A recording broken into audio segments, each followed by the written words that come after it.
Hello, everybody. We're going to start in just a few minutes, so 2-minute warning.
Good afternoon, and welcome to our program on the intersection of racial justice and restorative justice.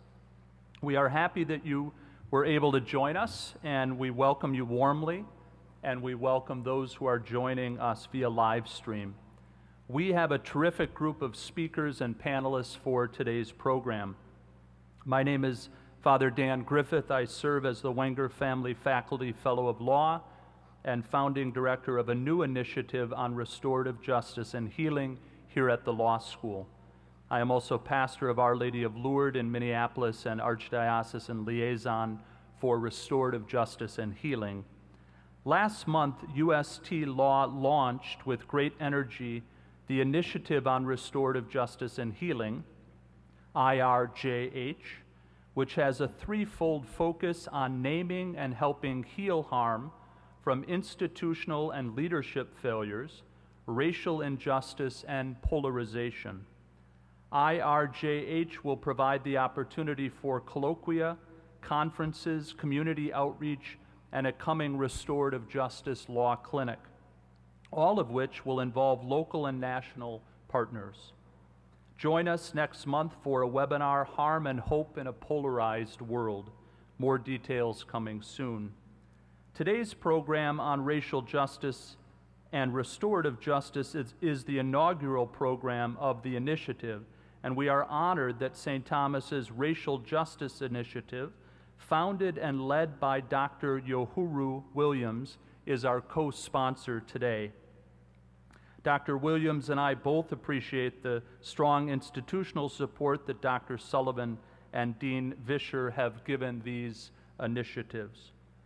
Restorative justice is a philosophical and practical approach to harm that has become a worldwide movement. It has gained such broad traction because it works. Restorative practices are consistently effective in response to harm. They are also adaptable. Restorative practices are employed effectively across multiple disciplines, professions, and areas of society. Restorative justice is rooted in the indigenous practices of First Nation peoples of North America and New Zealand. These practices were born of deep wisdom sourced in the rich native cultures. It is critical that those who use restorative practices today do so with great respect, honor, and gratitude to the indigenous peoples from which they were born, without any movement toward cultural appropriation. Some universities, including St. Thomas, have begun meetings and events with a land acknowledgement. We are on what was Dakota land until the land was ceded to the United States through the Treaty of 1851. Treaty negotiations were driven by the American Fur Company, which had been providing supplies to the Dakota in exchange for fur. As the lands were overhunted and as the European demand for fur dropped, the system collapsed. Fur traders were essentially bailed out by the U.S. government. The government got 24 million acres of land, and the Dakota got almost nothing. Many of our Native American colleagues working in the area of restorative justice have personally told us and conveyed that more than land acknowledgments, we need transformative justice and distributive justice, structural and societal change that leads to greater equity and promotes human flourishing for all people. The initiative on restorative justice and healing is rooted in the Catholic intellectual tradition and biblical justice. Catholic social teaching and restorative justice align powerfully as both aim at the goals of attaining justice, promoting human flourishing, and prophetically critiquing unjust social structures. It is in this prophetic dimension that biblical justice, Catholic social teaching, and restorative justice must intersect in naming, stopping, and in helping heal the deep and persistent harm of racial injustice in the United States and beyond. Restorative justice invites people to tell their stories, including stories of harm, injustice, and exclusion. I am struck by the enduring wisdom of Dr. Martin Luther King Jr.'s letter from the Birmingham jail. It's an extraordinary document that I have assigned every year to law students, no matter what course I'm teaching. Dr. King was a gifted preacher indeed, but he would have made a great lawyer. In trying to exhort white moderate Christian leaders to move from apathy to the cause of justice, King writes, "Injustice must be exposed with all the tension its exposure creates to the light of human conscience and the air of national opinion before it can be cured." This is precisely where restorative practices and the cause for racial justice can powerfully intersect by exposing injustice and its pernicious effects through storytelling, by naming the harm. My own experience of hearing stories of the harm of racial injustice began more than a quarter century ago when I was in law school, where black classmates and friends of mine shared their experiences with me and our friend group. I was saddened and dismayed by their experience, and I can feel that today. But this dose of harmful reality in time became a source of inspiration to join the cause for justice. Today, racial injustice and its attendant harm sadly persist, as this community of Minneapolis and St. Paul knows all too well in the killing of George Floyd and resulting social convulsions seen throughout the nation and the world. This city here, Minneapolis, is ground zero in terms of racial injustice, and Minnesota sadly manifests some of the most acute racial disparities in the country across multiple categories. Pope Francis has said often that reality is more important than ideas, and that is what restorative justice seeks to do, to convey the truth of experience and harm in a way that is human, vital, and hopefully onto transformative justice. We have a terrific program on tap for you today.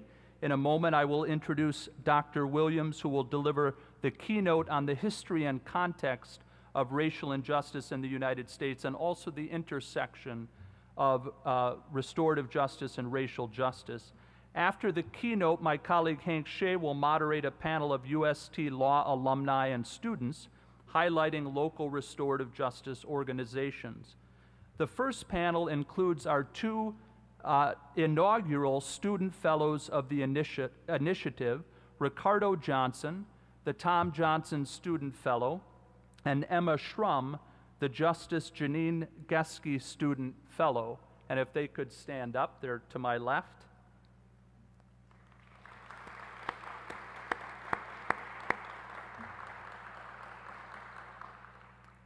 Our late friend Tom Johnson, whose spirit we feel in this work, and Janine Geske, who is a pioneer in the area of restorative justice and our advisory board chair and watching from Wisconsin, are pioneers in the field of justice and healing. Congratulations to Ricardo and Emma, both deserving of this honor.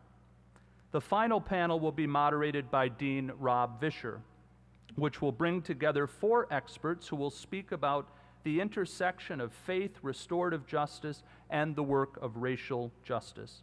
Father Chris Collins, our VP of Mission at St. Thomas, will bring our program to a close with his reflections and encouragement to continue the vital conversation.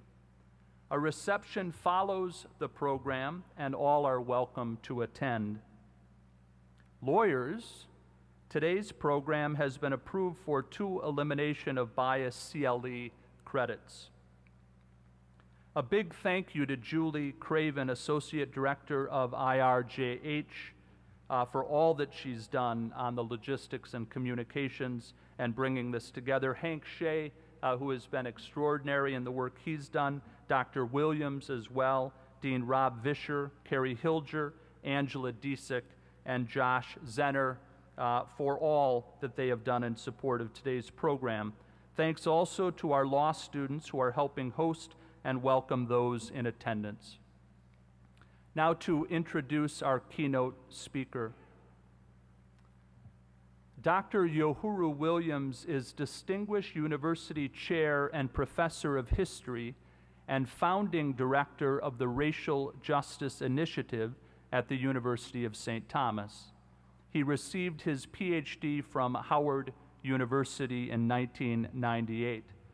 Dr. Williams is the author of Black Politics, White Power, Civil Rights, Black Power, and Black Panthers in New Haven, Rethinking the Black Freedom Movement, Teaching Beyond the Textbook, 6 Investigative Strategies.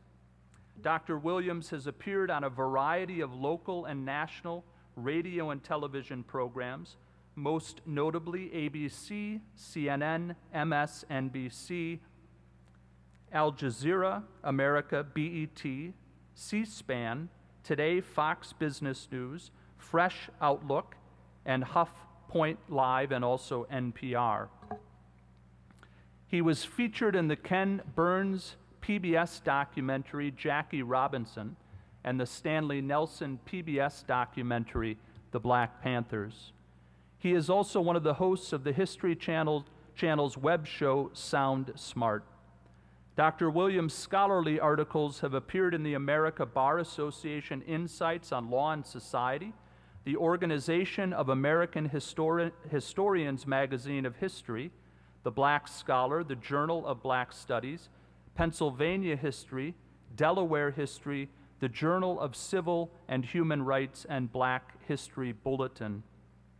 Dr. Williams is also presently finishing a new book entitled In the Shadow of the Whipping Post, Lynching, Capital Punishment, and Jim Crow Justice in Delaware, 1865 to 1965, under contract with Cambridge University Press. In addition to all of this, what his colleagues at St. Thomas and those he collaborates with in the important work of justice have found is Dr. Williams is a man of a deep sense of justice, of passion, of intelligence, and also of generosity of spirit. We have all benefited from that, and we will benefit from that today. So we warmly welcome Dr. Yohuru Williams.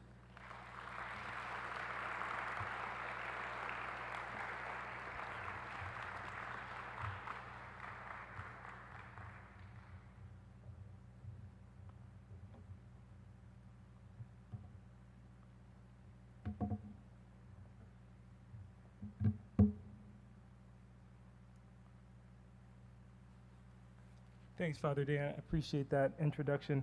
You got a little excited there, and I love your passion, but when you got excited, you hit the slide advance. I was like, well, there goes my presentation. But that would have been okay. I really appreciate you, Father Dan and Hank, and the work that you've done together in launching this initiative. We all know how important this is. You mentioned the words of Pope Francis. It made me think immediately of James Baldwin, who said, the world changes according to the way people see it. And if you can alter, even by a millimeter, the way people look at reality, then you can change it. What I hope to do today, in the very short time that I have with you, and there is a giant hook off to my right waiting to yank me off the stage in 30 minutes, is change the way that we're thinking about this moment and change the way that we're thinking about restorative justice. I want to begin with some conventional wisdom from Thurgood Marshall, who said that really in this conversation, in all conversations about justice, it really comes down to intent. And I want to spend a lot of time with you today talking about intent and intentionality when we talk about restorative justice, because those things matter in this conversation. You could ask my good friend Curtis DeYoung, who you'll hear from later today. You can ask Randy Elise Roth, who you'll hear from later today. They both will share that in the work that they do in community, intentionality is really the measure of impact in justice work. Thurgood Marshall put it this way: what is the quality of your intent? Certain people have a way of saying things that shake us at the core. Even when the words do not seem harsh or offensive, the impact is shattering. Social determinants of health is shattering. Discussions about housing inequality are shattering. Police brutality is shattering. Sexual violence is shattering. What we could be experiencing is the intent behind the words. When we intend to do good, we do. When we intend to do harm, it happens. What each of us must come to realize is that our intent always comes through. In conversations about restorative justice, in conversations about implicit bias, in conversations about how we shift the way that we're thinking about making impact in this moment, it's our intent that needs to drive this work, and it needs to come through. Having said that, we think about what the American Bar Association put out in August of 2016 regarding this question of appropriate conduct for lawyers. And it says, it is professional misconduct for a lawyer to engage in conduct that the lawyer knows or reasonably should know, is harassment or discrimination on the basis of race, sex, religion, national origin, ethnicity, disability, age, sexual orientation, gender identity, marital status, or socioeconomic status, and conduct related to the practice of law. But I want to expand that definition for you today, and I want to say that we should be thinking about it being professional misconduct if we aid and abet systems that perpetuate any of the things that are on that long shopping list. Because the reality is, simply to do that in the course of one's practice becomes a reflection of individual action. To think about taking steps to dismantle that within society as a whole becomes a reflection of our shared responsibility to achieve what Martin Luther King called the beloved community, but what I'd like to call, and what I want us to think about as the just society. Having said that, when we talk about intent versus intentionality, and we look at this in the context of law, for me it comes down to the Chauvin trial, but not in terms of who represented Derek Chauvin and who represented the Floyd family and who was there. It comes down to what happened in that Cup Foods. It comes down to the policies, practices, and procedures that created the conditions that led to that circumstance in the first place, which is really what needs to be dismantled when we talk about restorative justice. If we're going to complete the circle, it can't end with a guilty verdict for Derek Chauvin. It has to go back to the beginning and say, what is the arc here that led to the circumstances, whether we're talking about what happened with George Floyd, whether we're talking about what happened with Alicia Euler, whether we're talking about what happened with Charles McMillan, or any of the other people who lined up on that day randomly, who reflect certain elements of injustice in our society, economically, socially, politically, and culturally. Remember, simply go back to the videotape. The group of people that line up to challenge the officers on that day are people of color and women, which emphasize the fact that people of color and our women in our society are still largely silenced. They could not compel Officer Chauvin to remove his knee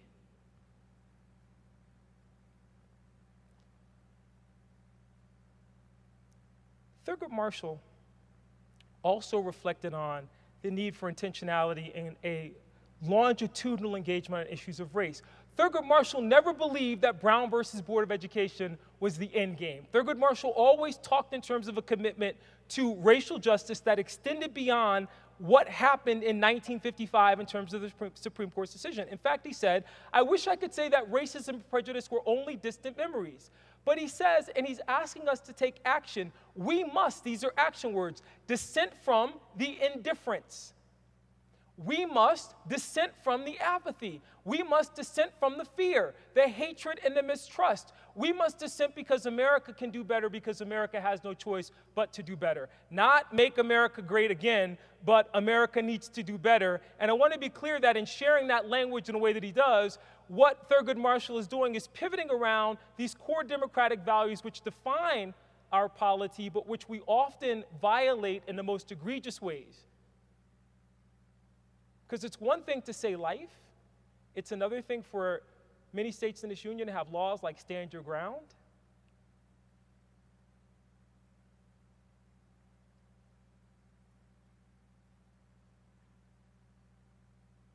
It's important also for us to understand that American tragedies have always been rooted in a repudiation of core democratic values. Why does it take 127 dead women and girls in 1911 as a result of the Triangle Shirtwaist Fire to get reform necessary to ensure occupational safety in this country? If we really believed in and were intentional about the way that we thought about justice in certain circumstances for certain groups and classes who are voiceless, it'd be a very different enterprise.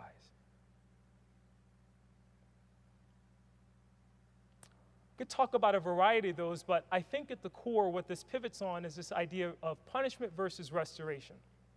And when we think about punishment, that's half the arc. If we think about the arc of justice as a circle, if the foundation is punishment, then you're only getting half the arc. If you're talking about restoration, you're talking about rebuilding, reforming, reclaiming, reimagining, resoldering that connection and community, and doing so in a way that privileges our shared humanity. And I think that's what gets lost in a lot of this conversation is the importance of our shared humanity. My good friend, Father Chris Collins, who we recently were able to bring to our team at the university, is very good about articulating this in terms of our university community. But the reality is that we have to think about this much broader, not just in terms of what happens here in Minneapolis, St. Paul, but what happens in the United States, what happens globally, because this extends beyond borders.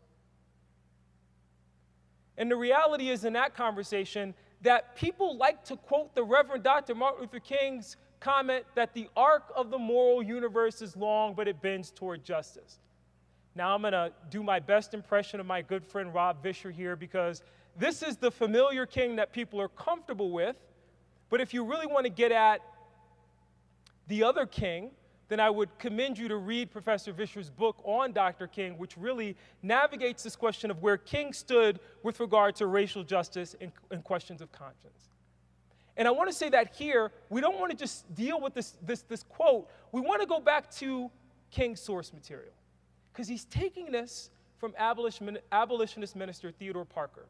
And I want to say this to you early because timelines are important. Theodore Parker occupies this earth between 1810 and 1860. A moment in this country that is dominated by racial upheaval very similar to our own. If Theodore Parker loses hope, Theodore Parker is not part of the abolitionist movement, which in that moment was about restorative justice, right? Completing the circle. Not half the arc, but the whole circle.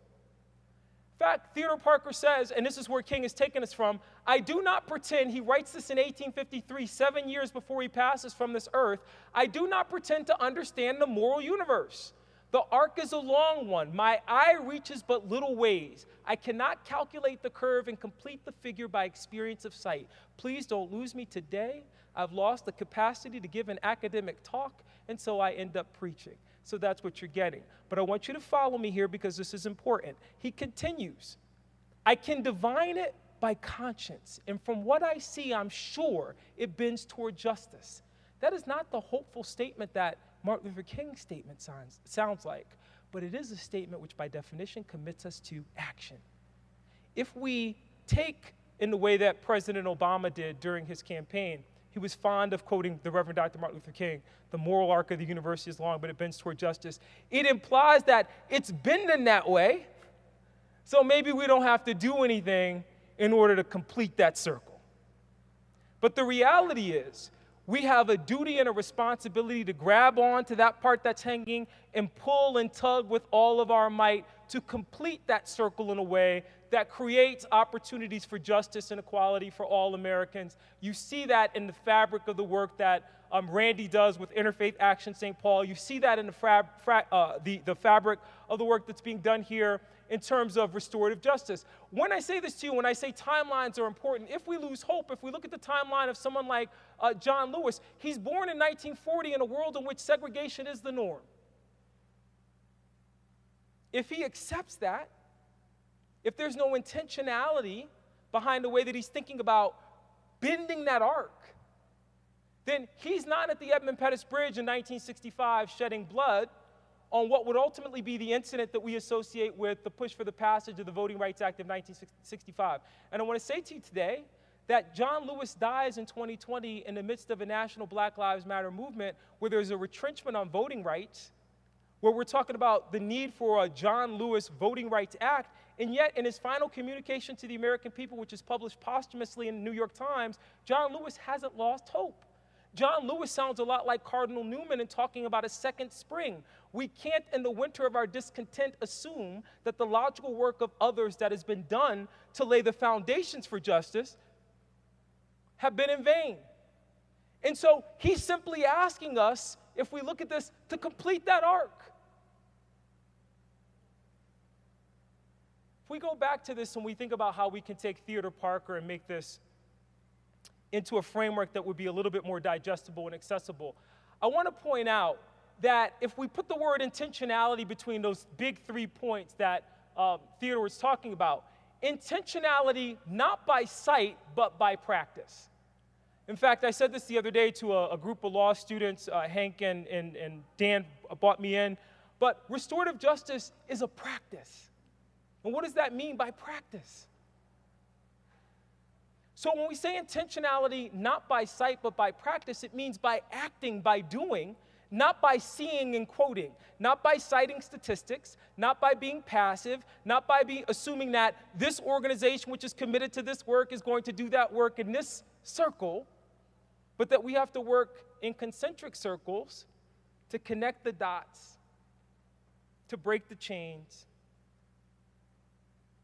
to promote equity and justice. Number 2, intentionality divine by conscience. I want to be very clear because this is important. Again, I go back to Rob's second book.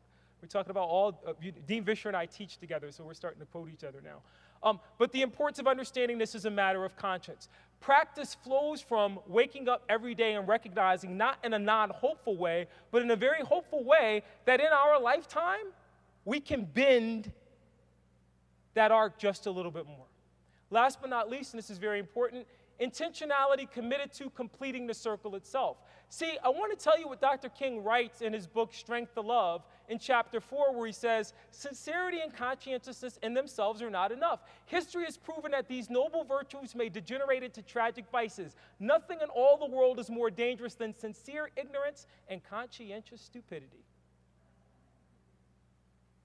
In fact, King concludes, devoid of intelligence, goodness, and conscientiousness will become brutal forces leading to shameful crucifixions. Never must the church, he argued, but I say we, in the legal community, tire of reminding people they have a moral responsibility to be intelligent.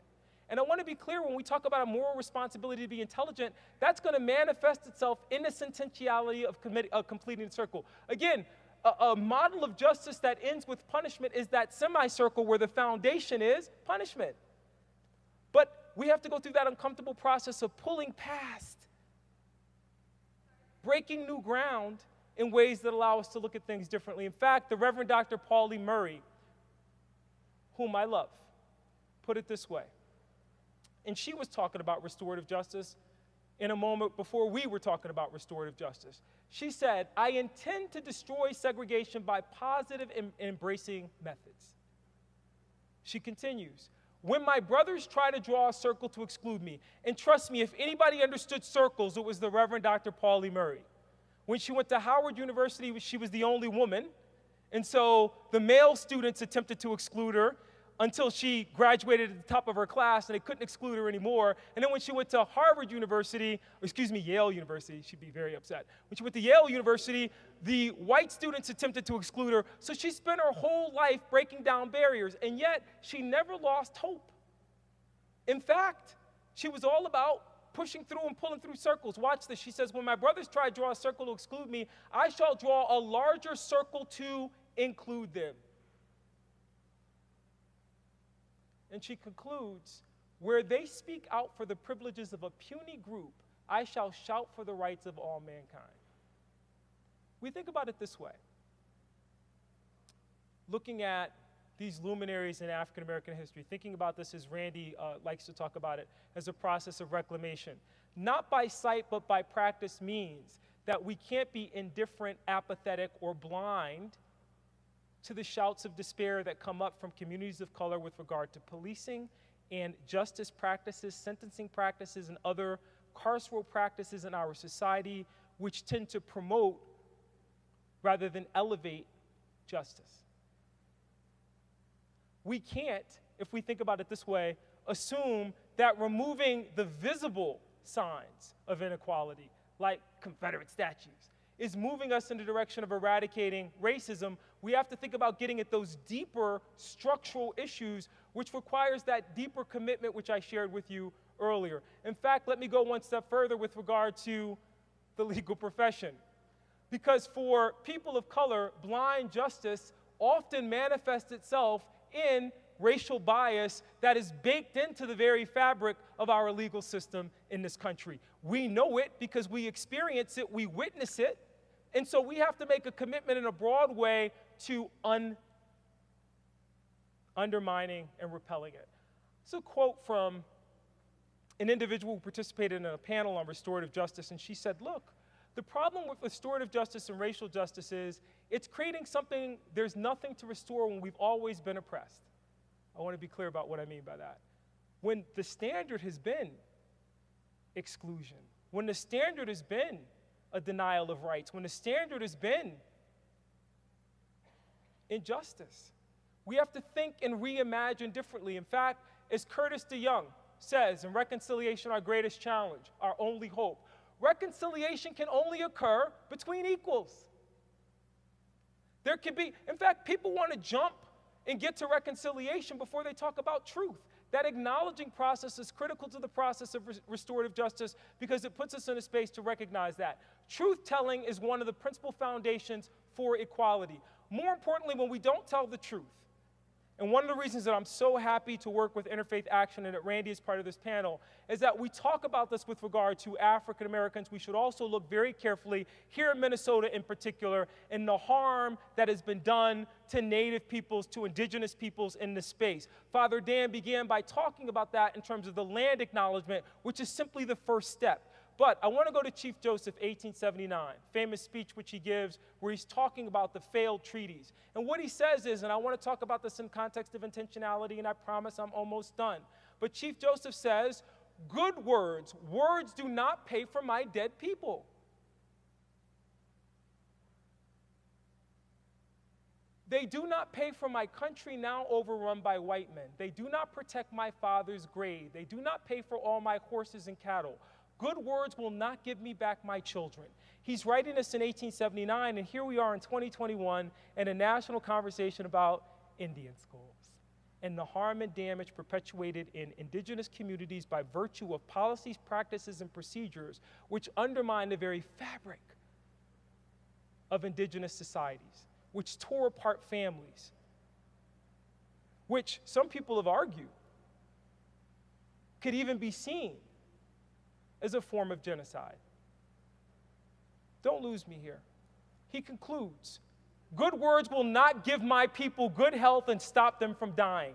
If this is making you uncomfortable, go back to the very first slide with Thurgood Marshall, because this was Marshall's point. Sometimes our intent may seem harsh when we're hearing and listening to those words, but if we think about this in our contemporary context, he's talking about just about every issue that we're dealing with today, but he's calling it in 1879. If we were truthful about the foundations of inequality, it wouldn't be such a surprise to us in our contemporary moment that we haven't triumphed over these things, because we always make our base the arc and not the circle. Let me conclude with you today by saying this. Chief Joseph, Martin Luther King, the Reverend Dr. Pauli Murray, if we think about them in terms of restorative justice practices, are modeling in some sense in their language the inclusion of all parties, establishing and listening to what survivors want, an acknowledgement of the harm, encouraging the perpetrator to take responsibility, and then the completion of that circle. This is what Curtis is talking about in that piece, not reconciliation that begins with truth and reconciliation for reconciliation's sake, but reconciliation that grows out of that acknowledgement and establishment of that acknowledgement of harm and the work that needs to be done in order to repair the damage. If we look at it that way, then we will be talking about different metrics for core democratic values. Then we will be talking about not a moment in our history, but an actual movement. And by movement, I use the definition, a series of organized activities toward an objective, which means intentionality around restorative justice. It bottoms on what the Reverend Dr. King suggests, that shallow understanding from people of goodwill is more frustrating than absolute misunderstanding from people of ill will. Because the reality is, nothing I said to you today is a surprise. Maybe I said it differently, with more passion, but the reality is, it's no secret to any of us. In fact, let me end with you with a slide that I love to share from the Niagara Movement from 1905. This was an organization of African-American reformers that were seeking to promote a just and equitable society in their moment. And in their declaration of sentiments, the first thing, or one of the things on their list, was courts. I just read this to you because I want you to think about this in terms of resonating in our contemporary moment. Courts, we demand upright judges in courts, juries selected without discrimination on account of color, and the same measure of punishment and the same efforts at reformation for black as for white offenders. I could be reading from Michelle Alexander, The New Jim Crow. I could be reading from the gospel, but it's not quite the good news of last summer, when many people were shocked to the quick in the way that Rothman writes about the asylum in 1971. Every generation discovers prisons, is shocked by what it finds, pledges to reform and to deal with that injustice, and then, under the weight of the work necessary in order to maintain that commitment, wither and die, only for the next generation to come along and say, how come no one's ever done anything about prisons? How come no one's ever done anything about race? How come no one's ever done anything about gender? How come... Intentionality means now is the time for action. Intentionality means that we look at our society, we talk about these things in a way that allow us to look at poverty, injustice, violence, and ignorance in a way that commit us to this idea of completing the circle. And if we do that, then we're in a position to talk about restorative justice as a practice, as intentional, as something that defines us as a community, not something that we simply do out of expedience or a sense of guilt out of what happened last summer. The reality is, this is the work of restoring and redeeming America. Thank you.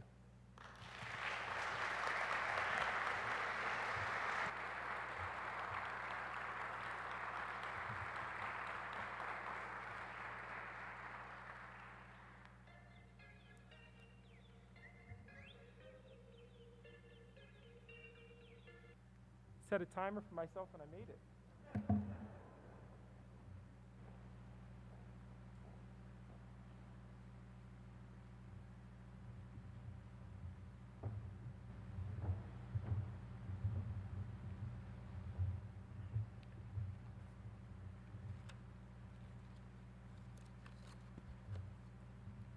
Thank you, Yohiro, for those inspiring remarks. We could not have asked for a more appropriate way to send the message that we all need to hear today.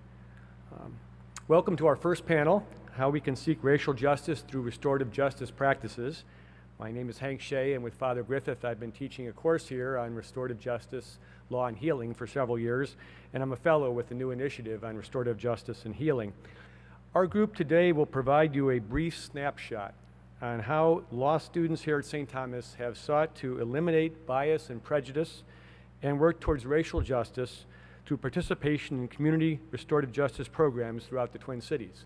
This has been a core requirement of the course that we have taught.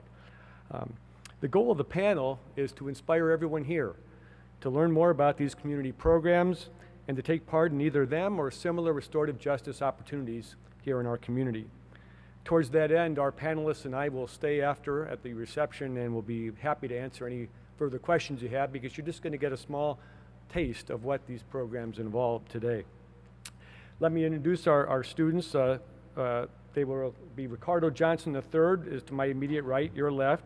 He will summarize the Minnesota Peace Building's Come to the Table program. It was started and it's led by Chriselle Schell, who was a member of the law school's community justice program before she went on to Minnesota Peace Building, where she's done tremendous work. Ricardo is a third-year student here at the University of St. Thomas. He's a very involved member of our community.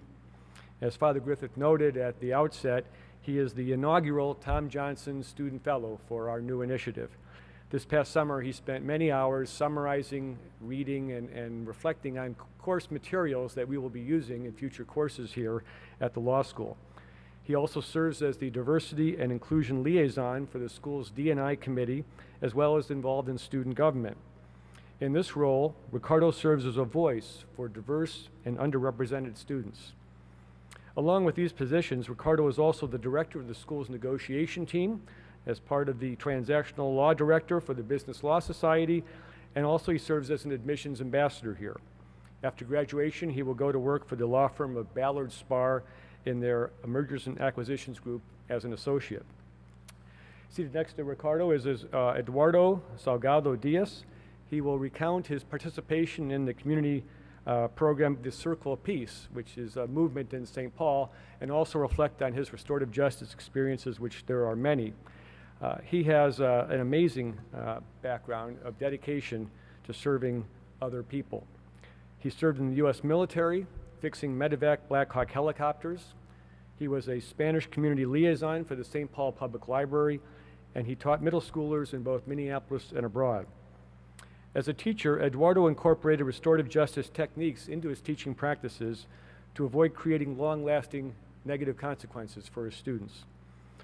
While in law school, Eduardo was a clinician in both the immigration clinic here as well as in the criminal juvenile defense clinic.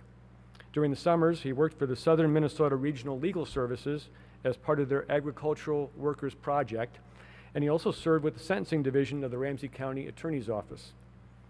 Currently, Eduardo works as an assistant public defender for Hennepin County, where he provides client-centered representation for members of this community. And then finally, at the end, we have Emma Schrum. Emma will be describing her work with the Restorative Justice Community Action Program. Emma Schrum, as you heard from Father, is the inaugural Janine Geske Student Fellow for our new initiative. She's also a dual degree Masters of Social Work and JD student here at the University of St. Thomas. Prior to graduate school, she served at-risk youth in southern Minnesota at a charter school dedicated to aligning Native American values, language, and culture to student education. She then served as a crisis response worker, serving sexually exploited youth on juvenile probation. Her experiences compelled her to seek legal knowledge and skills to enable Emma to serve as a more powerful advocate. While in law school, she clerked with the Washington County Human Trafficking Task Force. She served as a clinical social worker at the Mayo Clinic, and she now works as a member of a corporate compliance team dedicated to cultivating a culture of integrity and empowering ethical practices. So I think we will lead off with Ricardo, and I believe for the sake of the people on the live stream, we're going to have them each come up and speak here. I think it's the best way to communicate. Ricardo.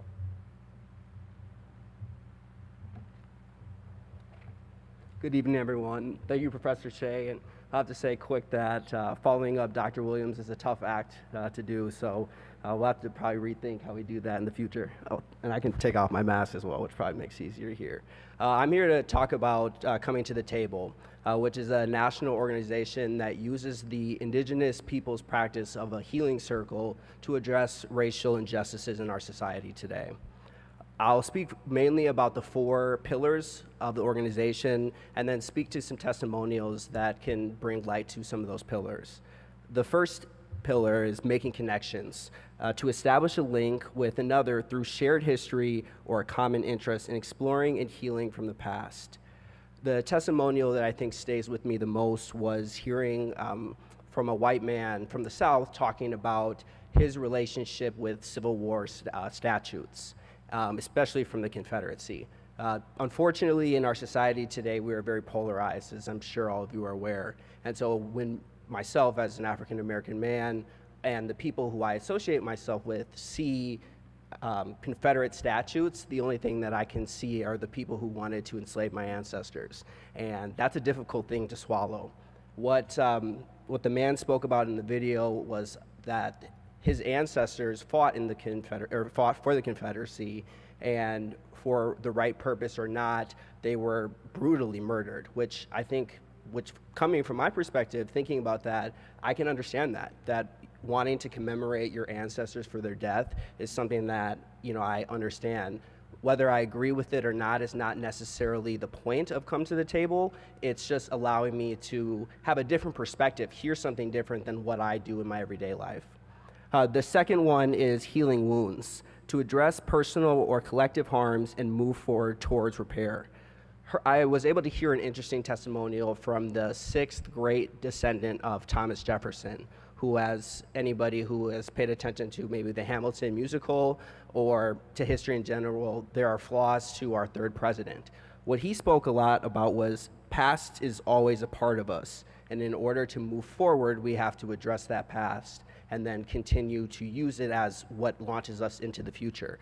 And I think that whether your ancestors did something good or did something bad, everyone carries with us the acts of our fathers and mothers and sisters and brothers and the people who have come before us. And in order to move forward, we have to address what has happened in the past.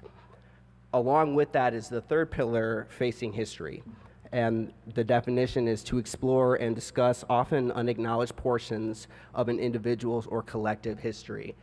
This testimonial came from two women, one a white woman who has done research on her family and found out that not only were her ancestors slave owners, but her ancestor wrote a 200-page book talking about the best way to, quote, break slaves, and how she had to face her own history to move forward and be a part of these healing conversations because of what her ancestors have done in the past. And come at it not in a way of that perpetuates white guilt, but acknowledging the fact that what her ancestors did was wrong, and then being an advocate for future action. And then conversely was an African American woman who spoke about not knowing what her ancestors did because of bad records kept through slavery.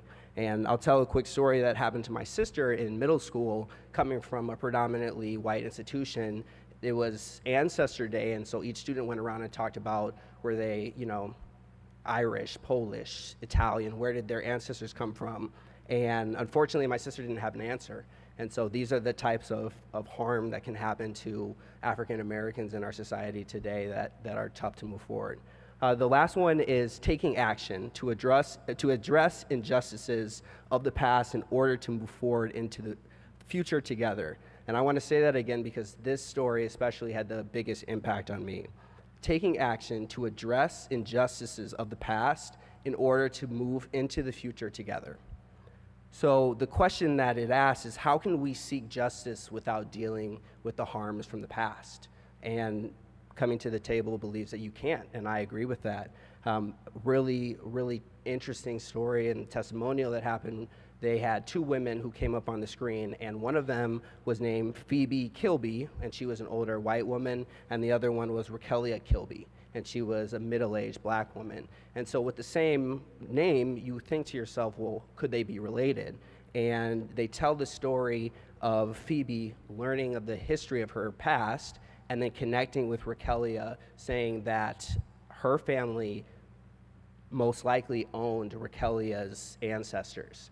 And she sent an email and talked about, what can I do to address this harm, to work with you, to move forward? And it turns out that Raquelia and her father were working to change the name of the local school. And so Phoebe came and spoke at the last hearing with the school board, and they think that it was her voice in unity that pushed the school to change the name. And so Coming to the Table is a great organization that allows each of us to come and not necessarily change our perspective, but to hear something else that could understand how people from across the table think about different things in our society. So happy to represent them today.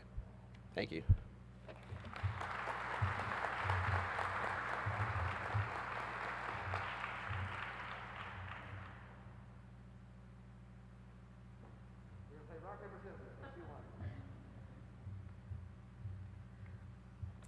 Okay, speaking of tough acts to follow, thank you everyone for coming today, and I want to shout out especially to Tina Seagal today, which I hope I pronounced your name correctly, even though I connected with you briefly before. I already am in a rush of looking out at all your faces, but thank you, Tina, for being here. I had the privilege, as Professor Shea shared, to go to a peace-building circle that was facilitated by Tina, and I'd like to reflect on restorative justice and my experience in courts in general and what I feel like I really took away from that experience. And if it was one word, it would be authenticity. Authenticity is what came from that circle. Restorative justice circles bring participants together who create shared values, and in those shared values, the goal is to allow each participant to show up and to be as authentic as they can, as their most authentic self. Now, authenticity is scary, it's vulnerable, it requires safety. So I'd like you to think, which of these two stories makes you feel safe?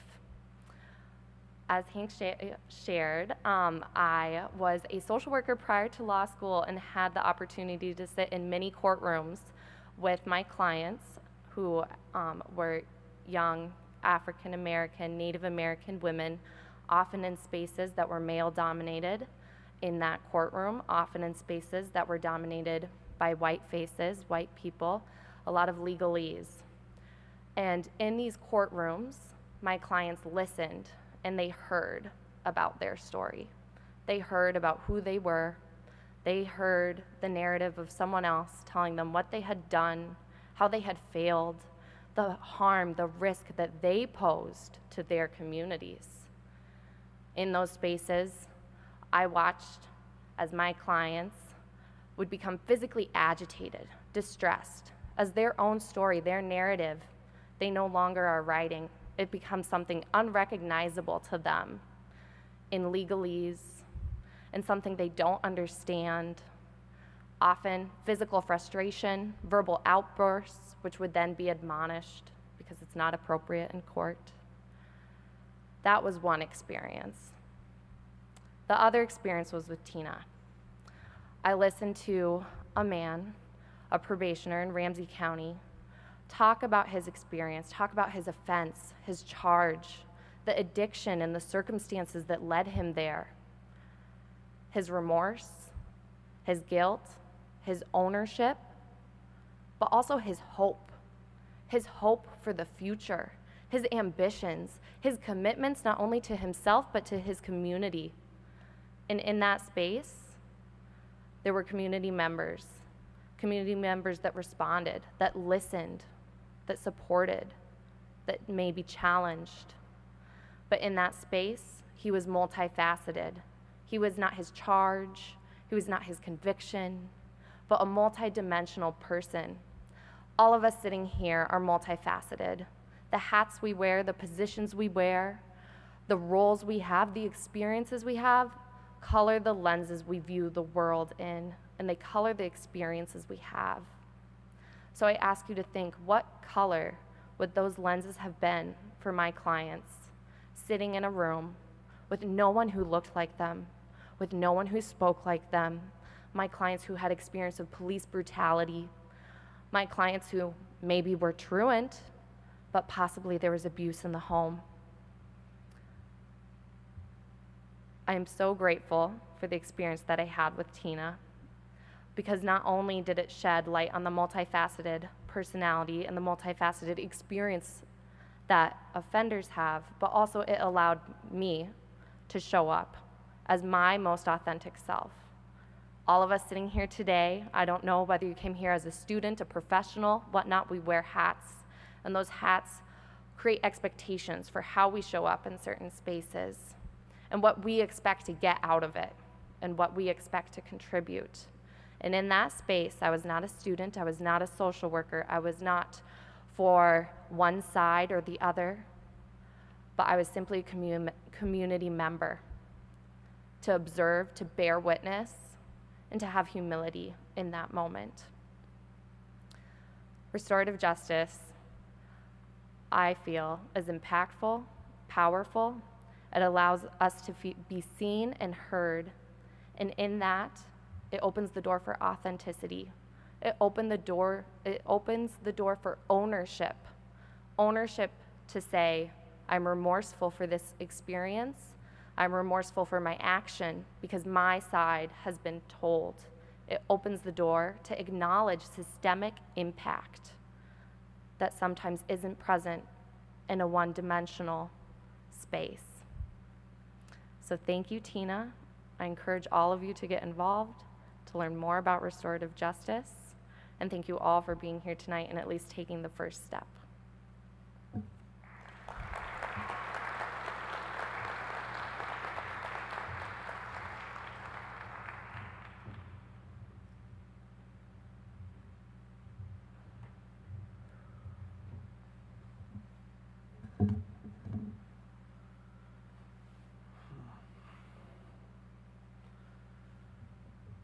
My name is Eduardo Salgado Diaz. And when I got invited to come speak on this, for a second there, I thought that they had picked the wrong person, because I honestly thought, what can I contribute to this great conversation? So I really thought about it, about if I was one of the right people for this. And I went back through what restorative justice, what I've seen it do in my life, and in the lives of those around me. So I would like to share some of those today. I was a middle school teacher at a school about 1.5 miles south of here called Anderson United. As part of Minneapolis Public Schools, when I taught there, it was around 70% Hispanic, 20% East African, 10% African American, Native American. And I showed up day one as a teacher, and it was very easy to just go along with the system, to fill out the form that's like, oh, a student misbehaved in this way, fill out the form, send it to the vice principal. It was very easy. And when you're a first-year teacher, your time is so important to you. You gotta plan, you gotta send reports to parents, that I'm sad to say, for the first few months, I would just write the form. And then I started learning about restorative justice through professional development that teachers also have to go through. And I in my head, I thought, you know what, it's gonna take a lot of time. Is it really worth it? But I took a gamble, and I said, you know what, let's do it for my students. And by union contract, our lunches were supposed to be our own. Like we really were not supposed to even interact with students during lunches, because they wanted us to just have time to ourselves. But I would take those precious 30 minutes to build relationships with students. And whenever something went haywire, as in any middle school would, I would invite the parties. So one of the best examples I have for it is something as simple as a stolen cell phone, where we know the student whose phone it was, we know the student that was found with the phone, and it would have been just easy to write the form and say, okay, you know, the student's suspended for X many days for theft. But I brought the students in, and at times, you know, I incorporated their parents too, which was coordinating adults and kids in a short time frame was hard. but the two people at the end of it were able to see why this event happened. They were able to realize the hurt that one did to the other, not only to that individual, but to their parents, the parents who worked for many hours to be able to afford a cell phone for their child. We saw the hurt that the person that took the phone did to their own parents in just them thinking of like, oh, how could my child have done this? And we saw that the child whose phone was taken was able to become friends with the person who took his phone over the course of the next few months. So this is just one example. In a classroom, for the most part, is one world, built-in world. And I had the fortune of being able to teach these students for 3 years in a row. So I was their teacher 6th grade, 7th grade, and 8th grade. And the changes that I saw throughout those years were that they started policing themselves because they started viewing themselves as a community.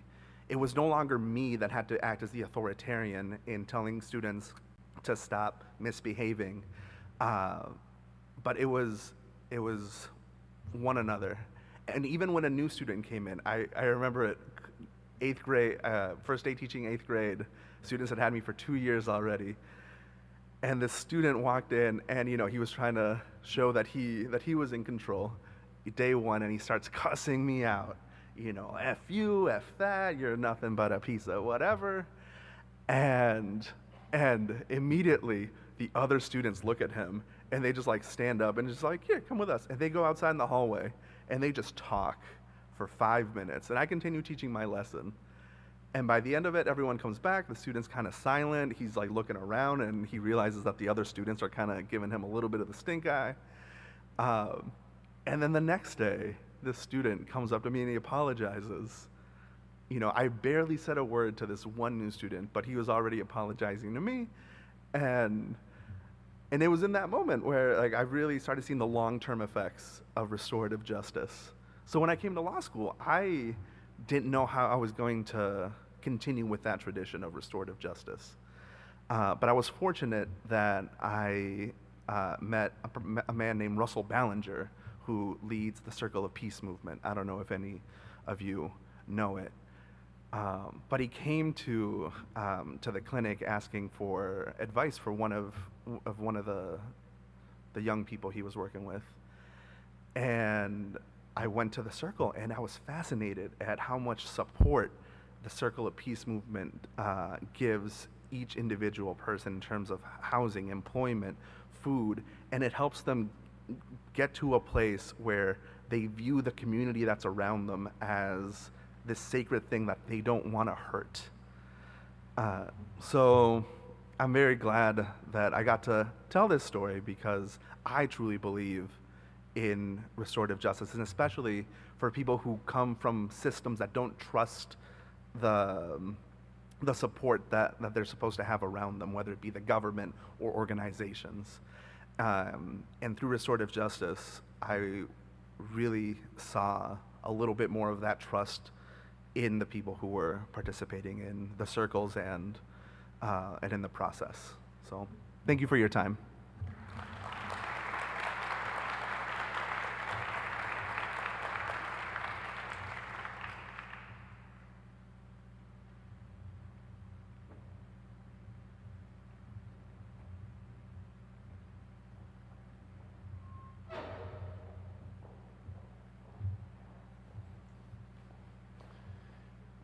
Thank you very much.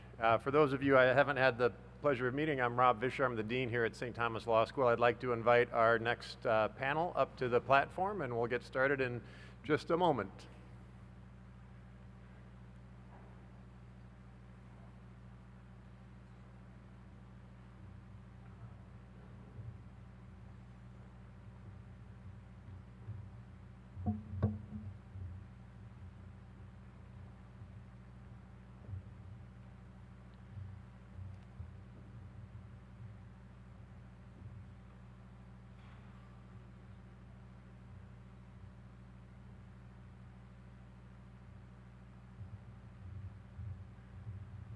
So I'm going to introduce the panelists and then turn it over to them for some remarks, and then hopefully we'll have some time for some questions and answers.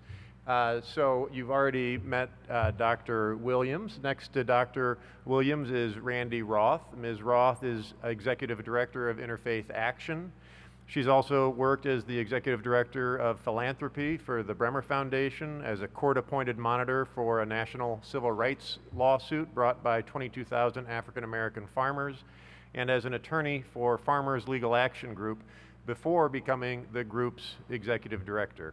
She serves as chair of the Legal Services Advisory Committee to the Minnesota Supreme Court and as a board member for the Minnesota State Bar Association Foundation. Next to Ms. Roth is Brenda Burnside, who is the founder and CEO of Let's Circle Up Restorative Services. She has previously served as the Restorative Practices Coordinator for the Dispute Resolution Center in St. Paul, which is a local nonprofit organization and the oldest mediation organization in Minnesota. Prior to her work at DRC, Ms. Burnside worked as an outreach director at Educators for Excellence, where she was instrumental in organizing teachers to use their voice and their stories to make changes in education for more equitable outcomes for students and families. She's the president of Conflict Resolution Minnesota's Twin Cities chapter and a contributing member of Reimagining Justice for Youth in Ramsey County. And then to my far right, Reverend Curtis DeYoung is CEO of the Minnesota Council of Churches. Previously, he was executive director of Community Renewal Society, which is a 135-year-old faith-based organization in Chicago that works for racial and economic justice through church-based community organizing, policy advocacy, and investigative journalism. He's earned degrees from St. Thomas, Howard University School of Divinity, and Anderson University. He's the author and editor of 10 books on reconciliation, multiracial congregations, interfaith activist spirituality, racism, and cultural diversity. He has also served as a professor of reconciliation studies at Bethel. Please join me in welcoming this panel to our proceedings. So I'm just going to start by turning it over to them to make some opening remarks on the theme of this panel, which is the role of faith and understanding in seeking racial justice through restorative justice. So perhaps Ms. Roth, would you like to begin? Thank you so much. Happy to.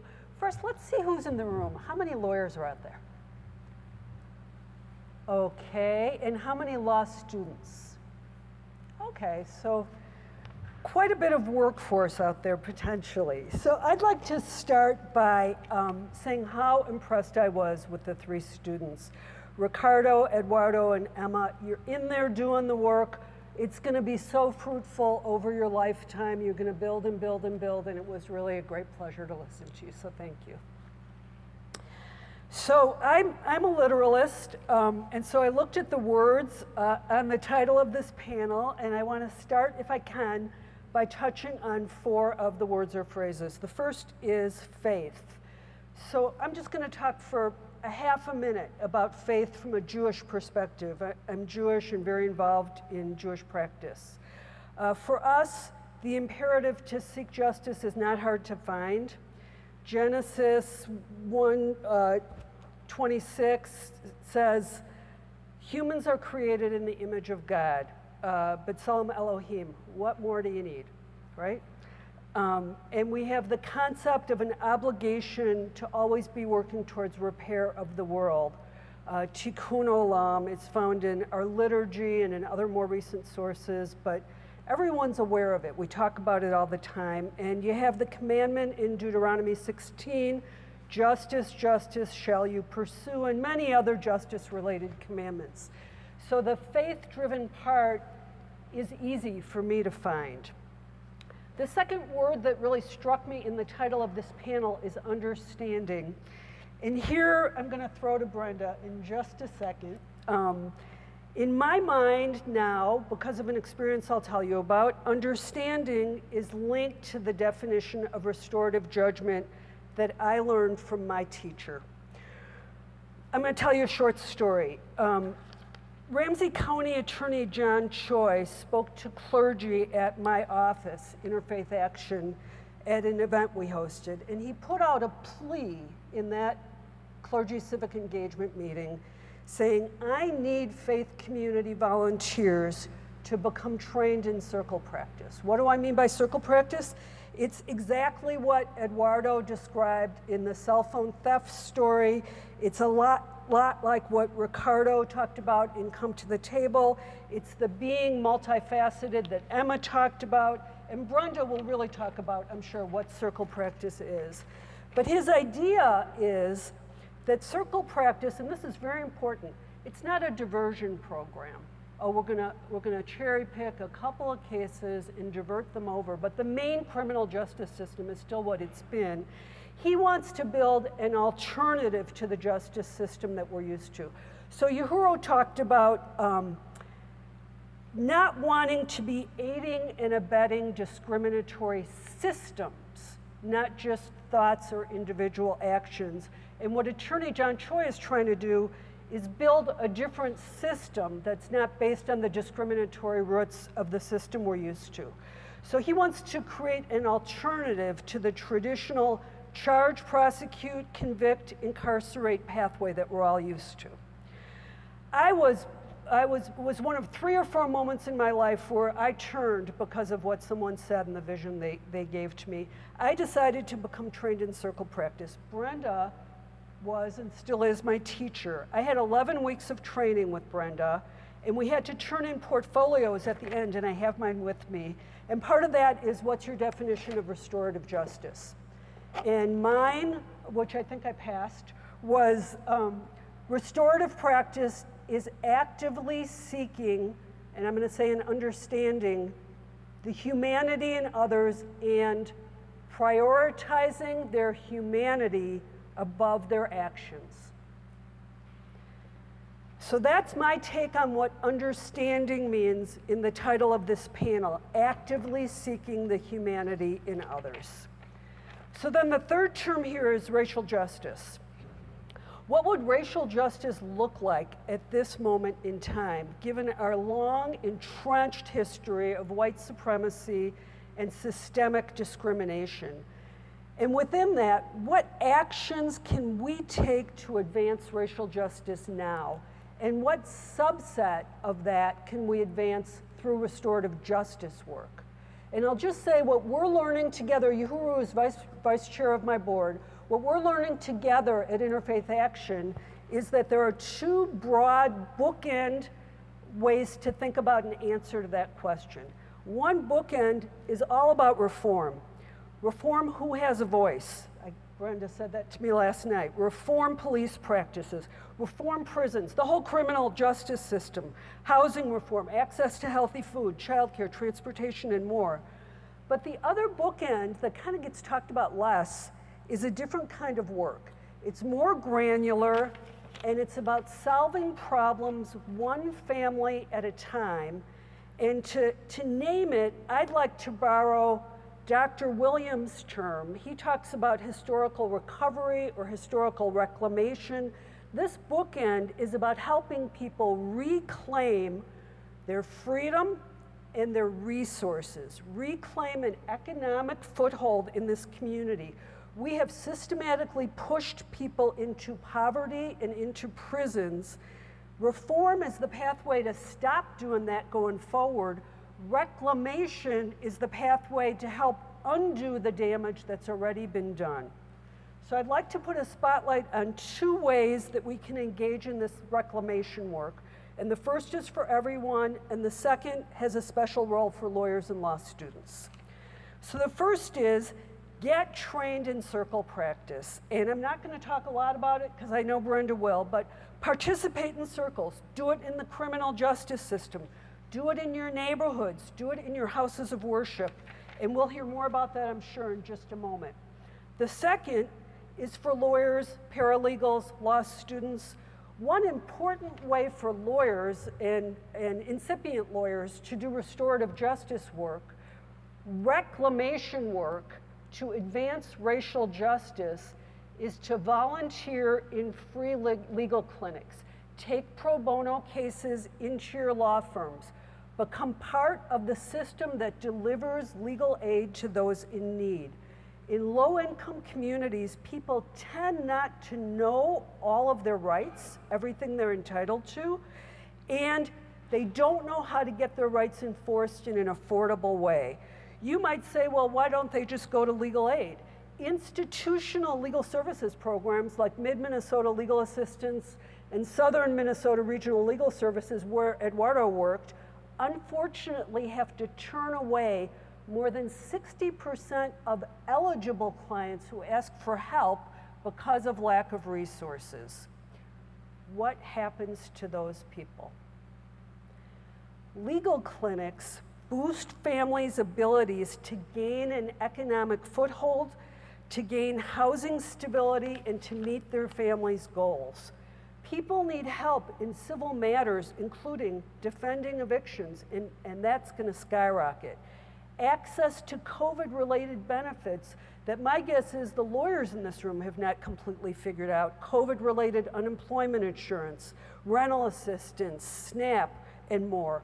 Resolve hazardous conditions in housing, deal with domestic violence, employment-related concerns like wage theft, discrimination, harassment, appeal public benefits denials, and more. So in conclusion, lots of work is going on in this community. There is tremendous unmet need, and we're inviting you to come join us.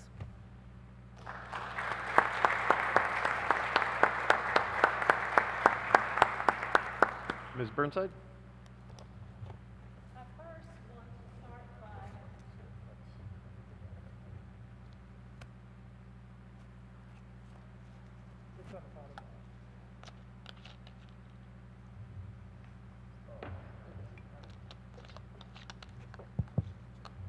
Thank you.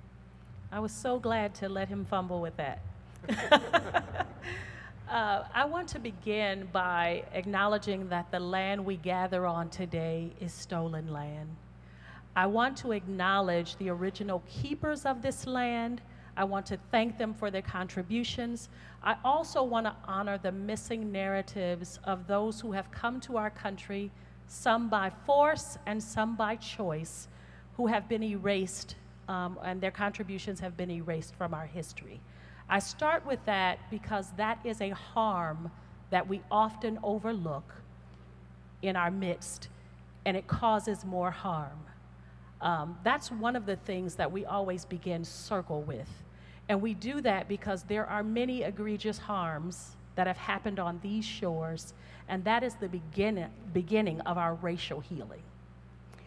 So with that, as Randy was saying, I consider myself to be a circle keeper and a community member.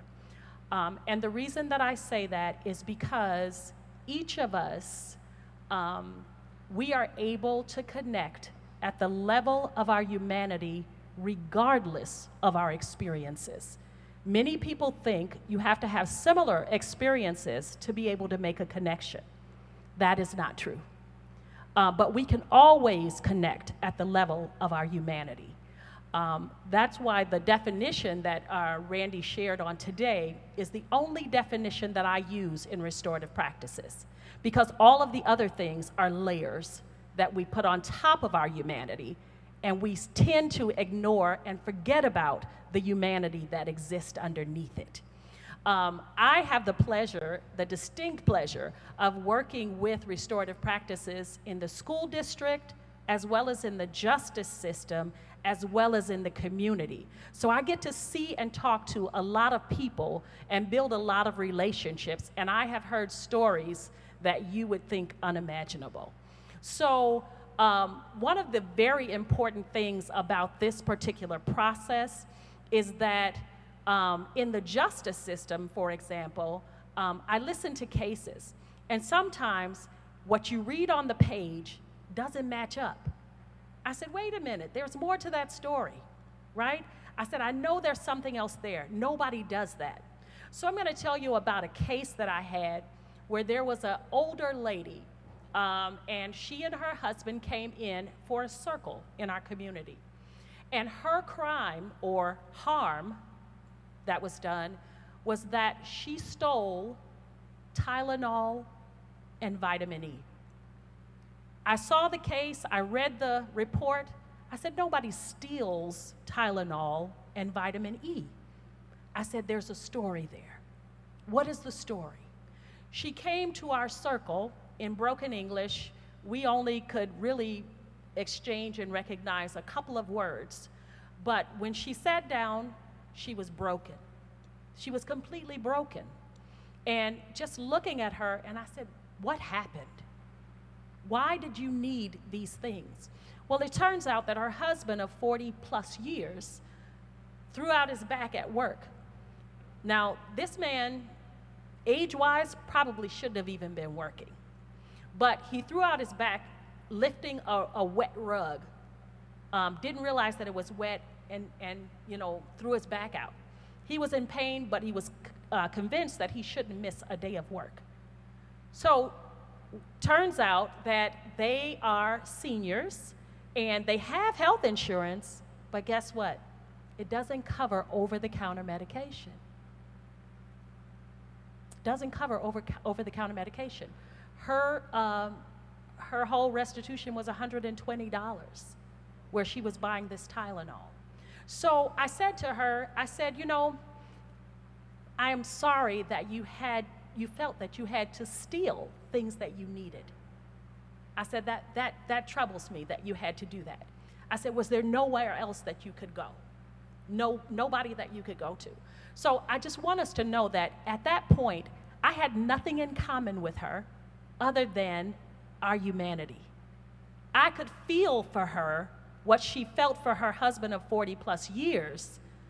And I said to her, at the level of this humanity, I would have gone in my pocket and given you the money for these over-the-counter medications. These are the people who we are calling criminals. These are the people that we put in prison for the things that they need. This is the reason that I do restorative practices. In the school system, we have similar things going on where people have stories that lead them to doing things that they don't necessarily want to do, but things that they need, or humanity that needs to be seen and uncovered. With all of that said, when we do restorative practices, we look for needs. We look for harm and needs. We don't think of it in terms of crime and punishment. We think of it in terms of this person has something going on, a trauma or something that has happened in their lives, and we want to know the story. And I always tell my students, get the story. Don't leave without the story. You're the investigative reporter. Find out, what is that thing? How do we make that connection with the student? How do we make that connection with the community, right? Some people just feel separated from other people. They just feel like, I'm not connected in any way to this, so I feel no ownership. I have no vested interest here. But I will say this, and I know I only have a few minutes. I can't explain restorative practices in all of in 8 minutes.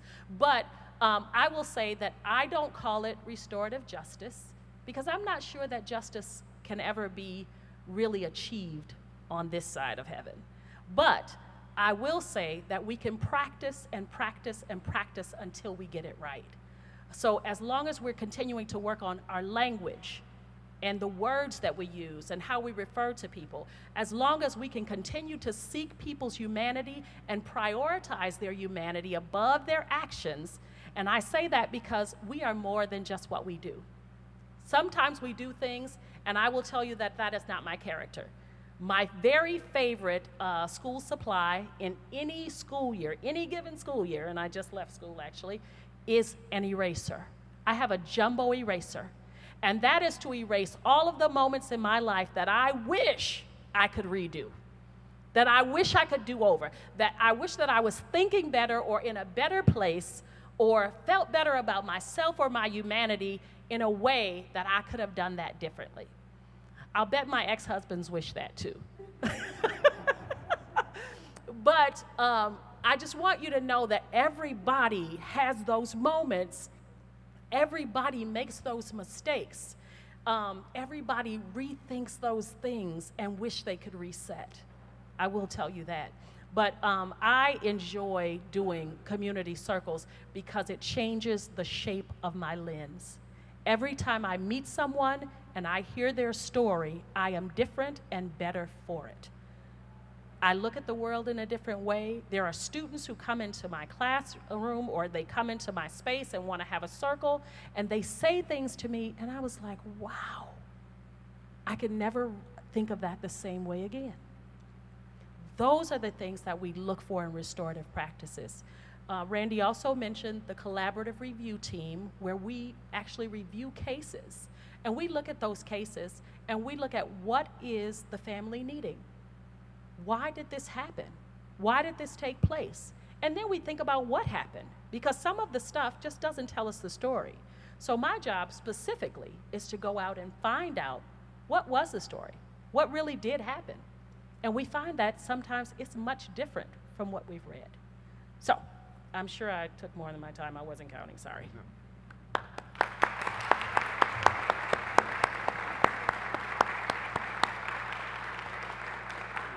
Reverend DeYoung. Good evening, everyone. It's good to be here and have a chance to share with you. I certainly am always inspired by Dr. Uhuru Williams, who's now becoming my favorite Black historian and racial justice historian. And thank you to the practitioners, the students, and to my colleagues who do this work in the faith community. I'm the only clergy, I think, on this panel, so I'm going to speak more directly to the role of faith in seeking racial justice through restorative justice. And I also want to kind of lean into that idea of the intersections. And so I would also add the terms reparations and reconciliation, which Dr. Williams has already brought into the conversation in his opening remarks. I think that it's important to think about the role of faith. Now, it should be obvious to us, I suppose, sitting here at a faith-based institution, the University of St. Thomas, which has a law school, that these intersections would be obvious to us. And maybe there's many other ways we should think about the obviousness of the role of faith. But I thought that it was important that I needed to make the case for the role of faith. So I looked at perhaps the most famous lawyer of the 20th century, a man named Nelson Mandela, who became the first president, as you all know, of a free South Africa, the first black president of South Africa, who became an inspiration to the first black president of the United States, Barack Obama, another lawyer. What is it about lawyers? These lawyers are something else. But Nelson Mandela understood when it was time to transform South Africa, when it was time for folks who had been oppressed for hundreds of years to have to live in society with their oppressors, he needed a partner with the faith community. And so he reached out to Archbishop Desmond Tutu and many other faith leaders as he built the Truth and Reconciliation Commission. And he understood that some of the things that needed to be addressed were matters of the heart. Some things that needed to be addressed were matters of accountability. And as a lawyer president, he also needed partners from the faith community. I have here Desmond Tutu's book, No Future Without Forgiveness, and where he describes the Truth and Reconciliation Commission process. But I just want to read a couple lines where he talks about justice. He says, retributive justice, in which an impersonal state hands down punishment with little consideration for victims and hardly any for the perpetrator, is not the only form of justice. Nelson Mandela understood that. Tutu says, I contend that there's another kind of justice, restorative justice, which was characteristic of traditional African jurisprudence. Here the central concern is not retribution or punishment, but in the spirit of Ubuntu, the healing of breaches, the redressing of imbalances, the restoration of broken relationships. This kind of justice seeks to rehabilitate both the victim and the perpetrator, who should be given the opportunity to be reintegrated into the community he or she is injured by his or her offense. Thus, we would claim that justice, restorative justice, is being served when efforts are being made to work for healing, for forgiveness, and for reconciliation. All words that we highly value in the faith community. As a Christian, we read often in the New Testament of reconciliation. Jesus lived it out. The Apostle Paul wrote often. The Greek word that's used in the New Testament is katalasso, which talks about reconciliation. We've often lost its power in modern society. The language of reconciliation has been sent to the margins. It's been seen as accommodation or assimilation. But the reconciliation that was being called for in the first century by a small population of Jewish folks who had embraced Jesus. Remember that these were Jewish folks who had been colonized and oppressed by the Roman Empire. So reconciliation is being, much like we're talking about restorative justice, much like Bishop Tutu was saying, it's being called for in the midst of oppression. And what I find powerful about this is I follow the story in the New Testament is that Jewish folks oppressed by Rome sought their own healing through their relationship with God, the role of faith. And as they experienced that healing, they thought, maybe those Romans and those Greeks who are oppressing me can also experience this kind of healing. And maybe there is an opportunity for us to live together in society. And that's what first century, what we call churches now, which were gatherings that happened in the homes of Jewish people, was they would invite Romans and Greeks into their homes and built community under the leadership of Jewish spiritual leaders in these first century, what we now call churches. Which sounds to me a lot like circle, restorative justice circles. That you have to come and now you have to hear my pain. You have to hear my struggle. And you have to understand it and you have to embrace it as someone who has perpetrated that against me. But yet, because of your humanity, I believe there's also hope for you too, built in understanding of shared humanity.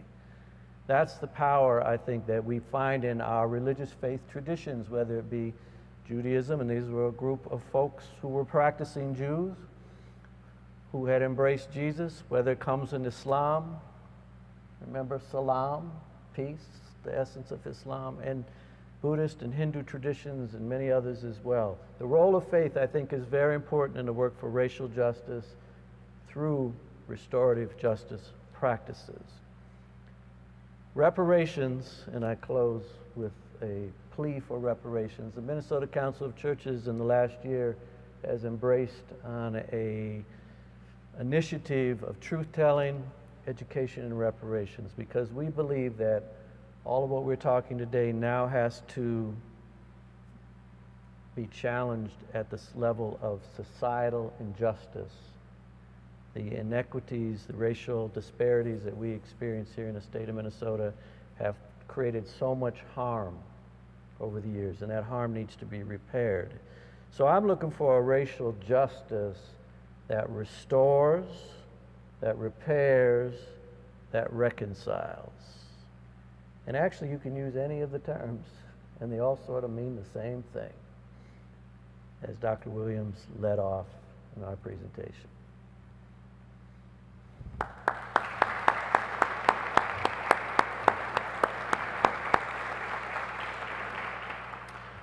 Thank you. I'd like to give panelists an opportunity to respond briefly to something that they heard from a fellow panelist that might have sparked an idea in you, if you'd like to offer anything.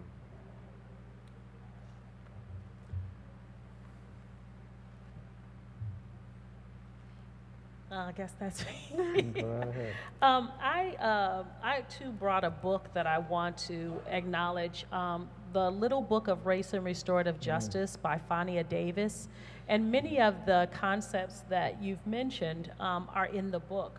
One of the things that she notes is that it took 40 years into the process of restorative justice for us to even acknowledge race, to acknowledge that there were some traumas that happened here on our shores.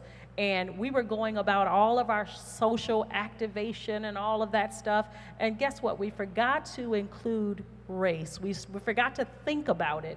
Yet, most of the people who were being impacted in our justice system were people of color. We totally ignored race for 40 years. Not a day or two, not a week or two, but for 40 years. I'm thinking we probably didn't want to think about it, right? But now, as we look forward, we really have to deal with this thing of race before we can really come to some healing. I think we're seeing a lot of that coming out and manifesting itself in the things that we're seeing across the news and throughout our communities now, that we haven't dealt with that. That's one of the reasons that I acknowledge some of the harms. But I also want to acknowledge that if we don't change our mindsets before we get to circle, we're just putting a square in the middle of that circle. So we really have to deal with our own biases. We have to deal with that concept of shalom, also called right relationship. And our white supremacist ideas actually mess up that whole ecosystem of what right relationship or shalom really means. And we don't realize that. I'm wondering, why is it that the worship hour on Sunday morning is the most divided one in the entire week? If we believe in the concept of shalom, if we are really trying to live in right relationship. But if we think about it, sometimes I think we think in terms of, and when I say white supremacy, I'm not talking about all of these extremist groups. What I'm thinking about is just the concept that somehow the way I live is much better than the way you live. Maybe it's just that we live differently. Doesn't have to be anything right or wrong. Doesn't have to be guilt or innocence. It could just be we live differently, and that should be okay. So, when she says that in her book, she mentions that in the book also, the whole concept of this whole right relationship, and just kind of talks about where some of that stuff comes from. And if we look back and actually read some of the history, we might find that it doesn't make very much sense to us anymore. Some of it out of context really doesn't mean a whole lot. And I won't go into the particulars of that, but I found that was interesting when he was talking about reconciliation and how we reconcile some of those ideas. Because I have young people who come at me all the time and say, well, that doesn't make any sense. Why do we do that? And I was like, yeah, you know what? Why do we do that? I'm not quite sure. I said, but you know what? We can Google it. We can Google everything. So that would be my own concept. I would just add, you need to look at this book. Randy Roth brought this book with her. Well, I was just because Brenda was my teacher. Well, and just last week I was in a group conversation with Fania Davis. She's a lawyer. Her better known sister is Angela Davis of the Black Power Movement days and still very active today. But Fania Davis was the lawyer for her sister when she was in prison. She's an amazing, she's making amazing contributions to this conversation right now. Ms. Roth or Dr. Williams, anything you want to add at this point? Very quickly. I think Or do you want to grab the...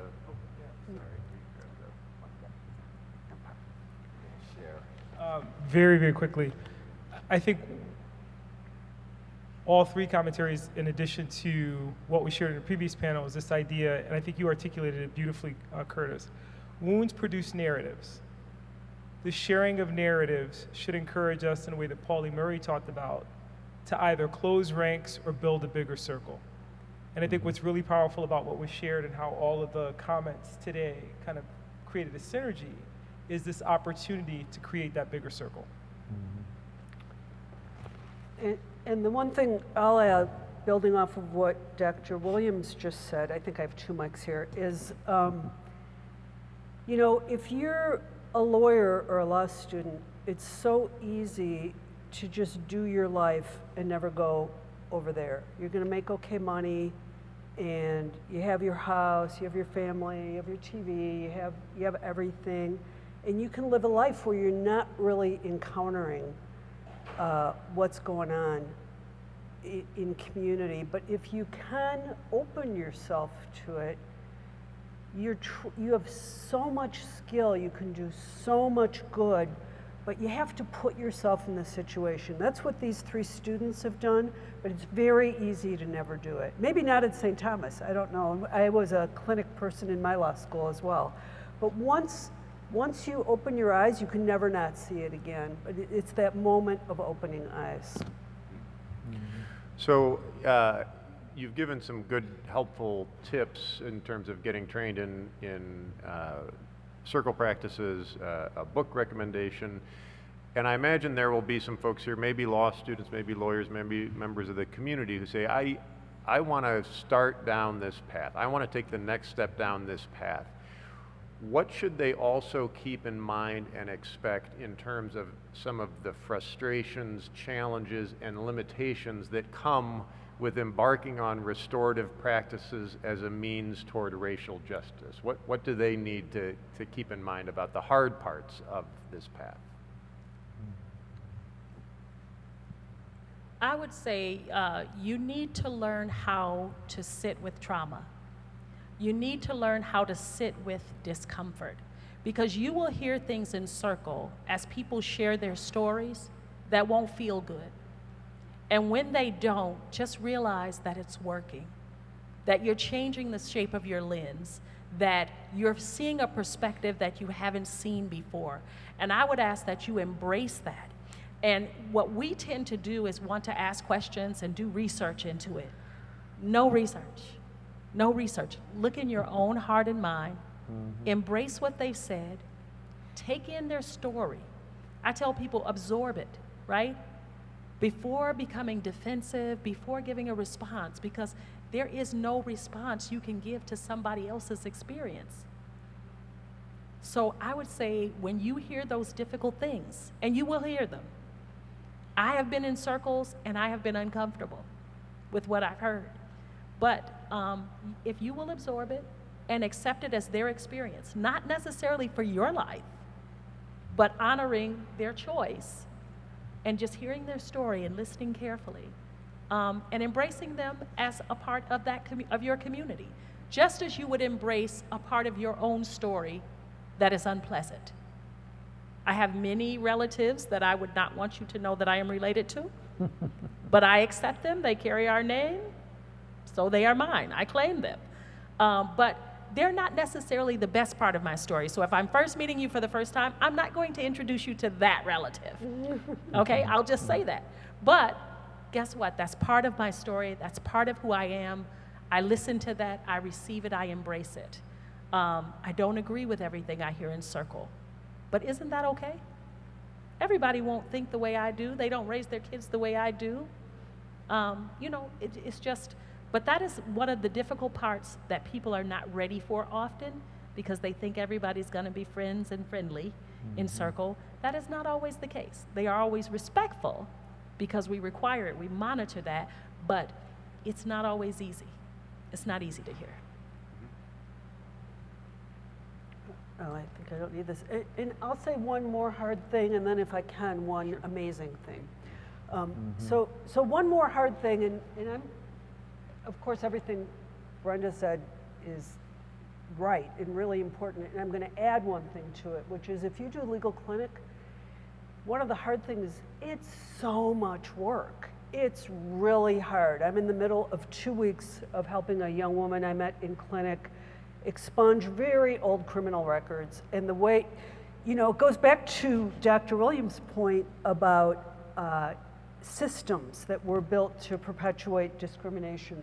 Because when you see how much work it is to expunge one offense on a record, and most people don't just have one, you know, like this young woman, this thing happened and she was parked 20 feet from a walkway, and that's a separately charged offense, and this and this and this.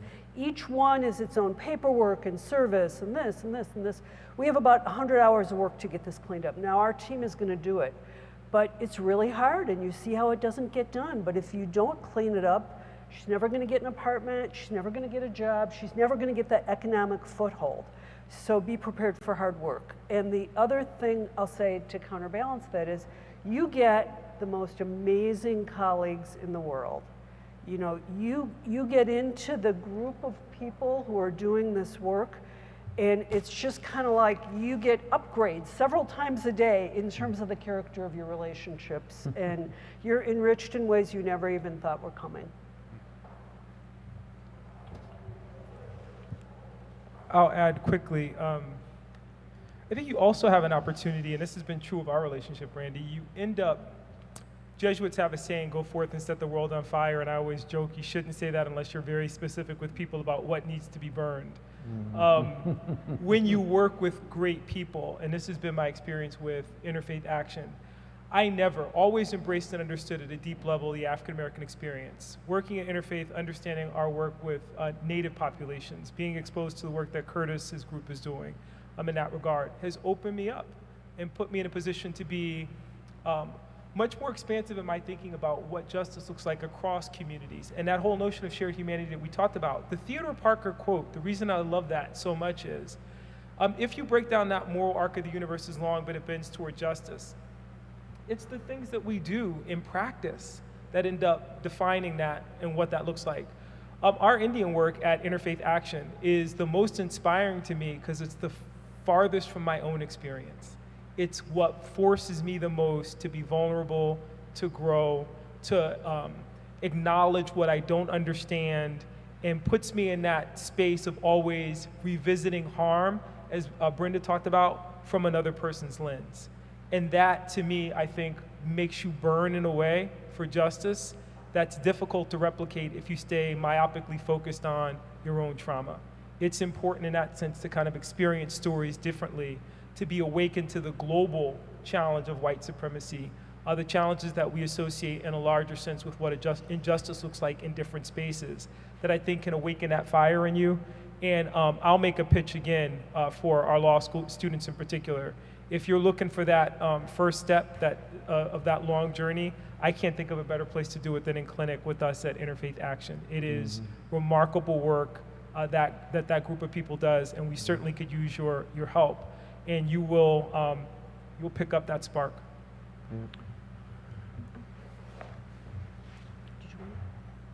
I just want to add one thing, and this is something that comes up with me every week when I'm discussing cases. With some of our attorneys, usually the ones on the prosecution side more than the others, we often always want to focus on the crime itself, the harm that was done. We focus on that. We also focus on the victim who has been harmed, right? And we focus on the severity of the crime. So when we do that, though, we take the focus off of community. Now, most people think that's totally fine. Oh yeah, that's what we should be doing. We should be, caring for all of the people who have been harmed.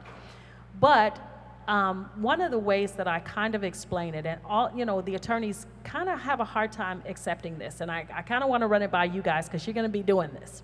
So I tell them, I'm a gardener, and when I look at my garden, I look at the condition of the plant in order to change the condition of the soil.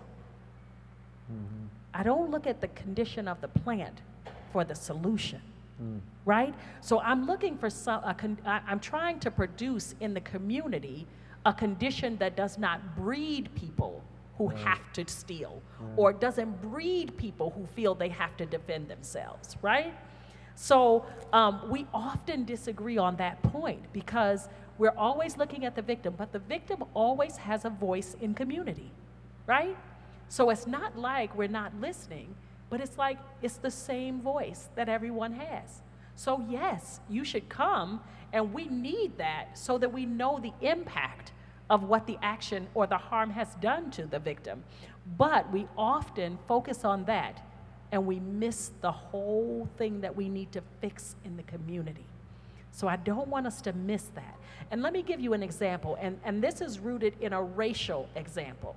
There are many black men who have gone to prison and served terms behind victims, white victims often, who have claimed harm.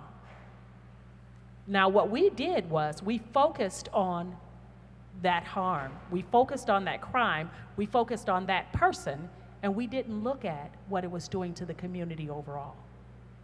So we've made some mistakes behind doing just those things. So I would encourage you, look for what is going to repair the community.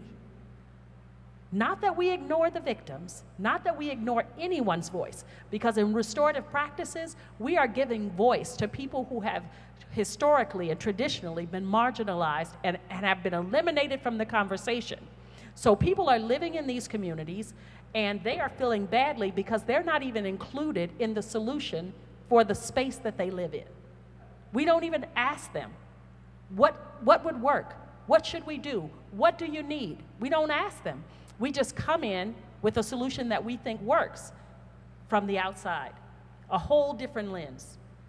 So I would just say, if we can at all, let's make it a community focus.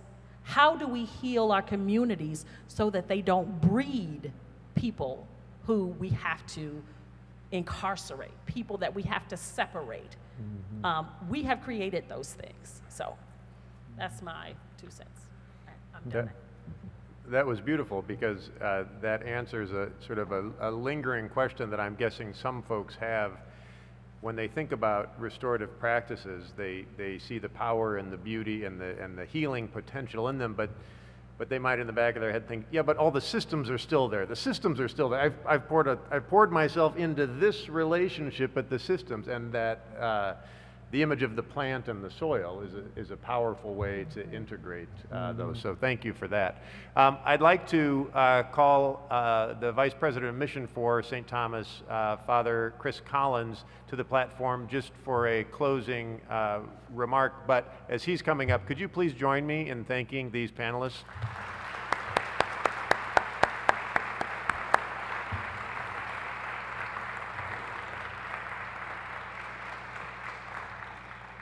Thank you so much. And I was thankful that Father Griffith invited me to offer a few, I don't know what, integrating remarks or summation remarks here.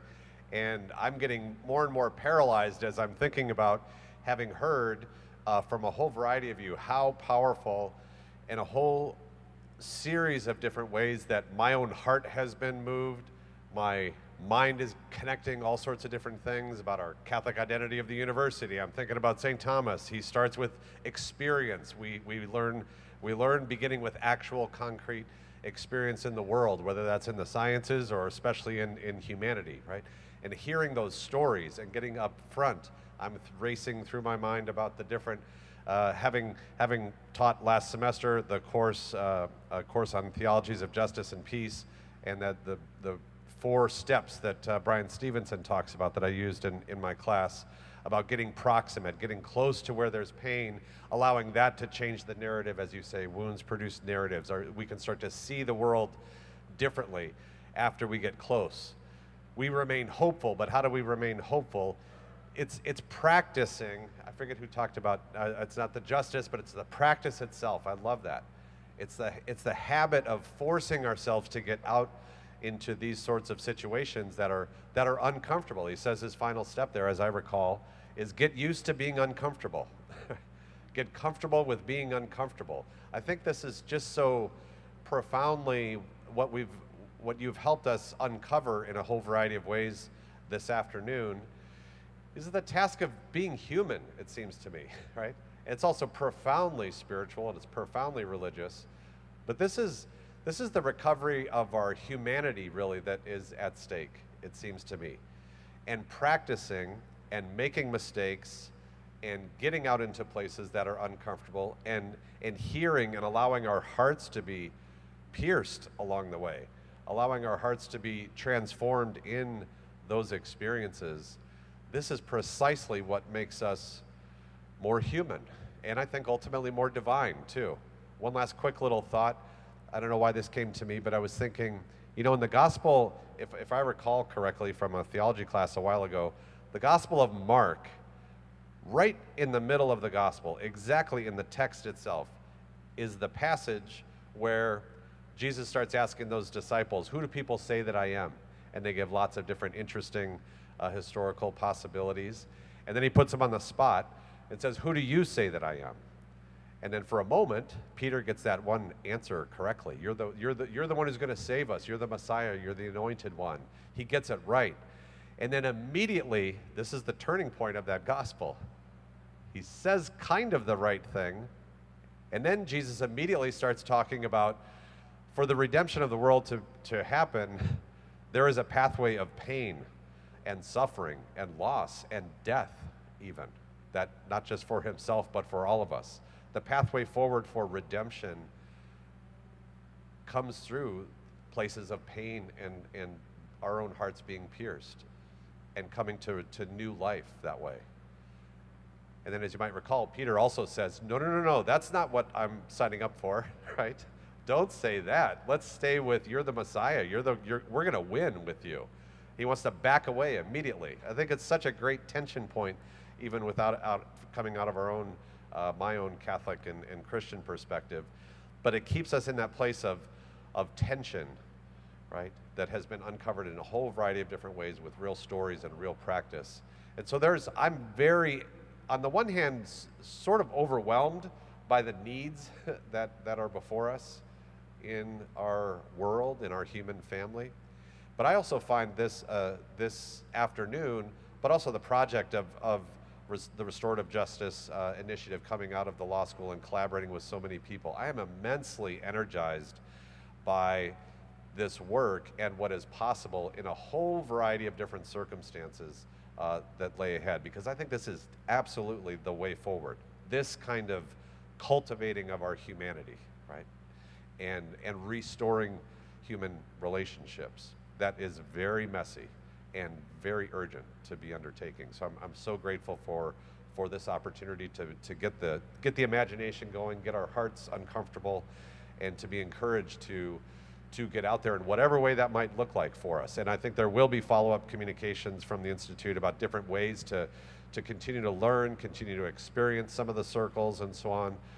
There's also next month, if you've told me correctly, it's not set yet, right? Another webinar about on polarization, date to be determined, but a different entry point into the same kind of practices.